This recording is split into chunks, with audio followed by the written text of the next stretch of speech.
Synopsis of the Books of the Bible. Deuteronomy. By J.N. Darby. All Scripture is given by inspiration of God, and is profitable for doctrine, for reproof, for correction, for instruction in righteousness, that the man of God may be perfect, truly furnished unto all good works. 2 Timothy 3 verses 16 and 17. Synopsis of the Books of the Bible. By John Nelson Darby. Deuteronomy, chapters 22 to 25. Ordinances to guard against want of benevolence and mercy, or tenderness and purity. Deuteronomy 22 appears to contain ordinances to guard the people from want of benevolence and mercy, and of that which would offend the sensibilities of nature, either with regard to tenderness or purity.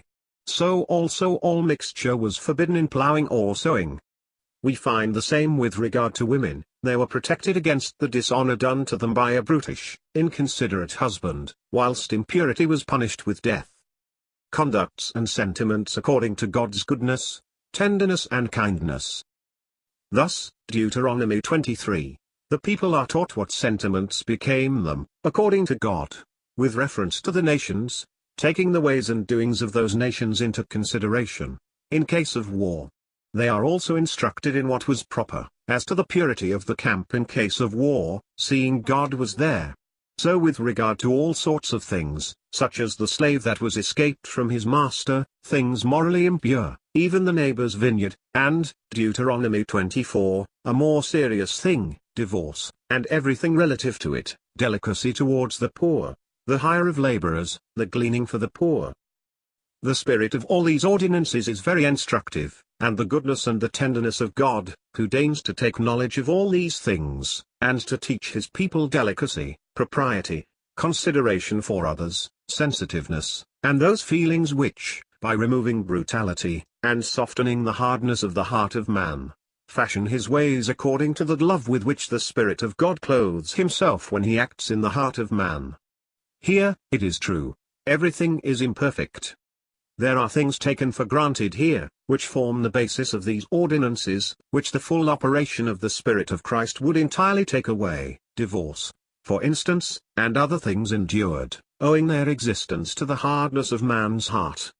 But the limitations and conditions, assigned by the law of God, keep in check the wickedness of that will which hardens itself, while it oppresses others. Care taken that no family should perish, and for the maintenance of purity and uprightness. Deuteronomy 25 adds ordinances which are a continuation of what we have already read, taking care that none of their brethren should be dishonored in their eyes and that no family should perish from among the people, the being, at the same time, the maintenance of purity and uprightness. Israel forbidden to seek peace with Amalek, the inveterate enemy of God. As to the inveterate enemies of God and his people, Israel was never to seek peace with them. Human amiability is often enmity with God. This ordinance is so much the more remarkable because it follows so many others which made provision for kindness, even to a bird. Forgetfulness of what was due to God and indifference toward evil shown in sparing Amalek. Jehovah had taken care that an Egyptian should find the entrance into the assembly of God, but those affections were to be in exercise towards the Egyptians for the good of the souls of the Israelites themselves.